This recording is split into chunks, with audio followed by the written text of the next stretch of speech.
బీహార్కి సంబంధించినటువంటి pre poll సర్వేల్లో జాతీయ స్థాయి సర్వేలు ప్రారంభమైన అందులో జేవీసీ సంస్థకు సంబంధించినటువంటి సర్వే పరంగా చూసుకుంటే ఎన్డీఏకి 136 స్థానాలు వస్తాయని అంచనా వేసింది.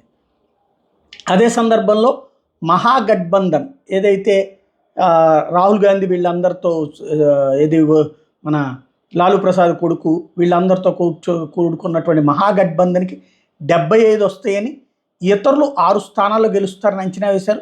హోరాహోరీ 26 చోట్ల ఉంటుందని, మొత్తం 243 స్థానాలకు గాను. అదే సందర్భంలో ఉప ముఖ్యమంత్రి మీదన తీవ్ర వ్యతిరేకత ఉంది అన్నటువంటిది తేజస్వి యాదవే ఎదురెత్తున్నాడు అన్నటువంటిది తేలింది. చిరాగ్ పాస్వాన్ ఎన్నికల స్వింగ్ మార్చగలుగుతున్నాడు అన్నటువంటి లెక్క తేలుతోంది. టోటల్గా చూసుకుంటే ఇది మళ్ళీ బీజేపీ కూటమి అంటే ఎన్డీఏ కూటమి అధికారంలోకి వస్తుంది అన్నది అంచనా.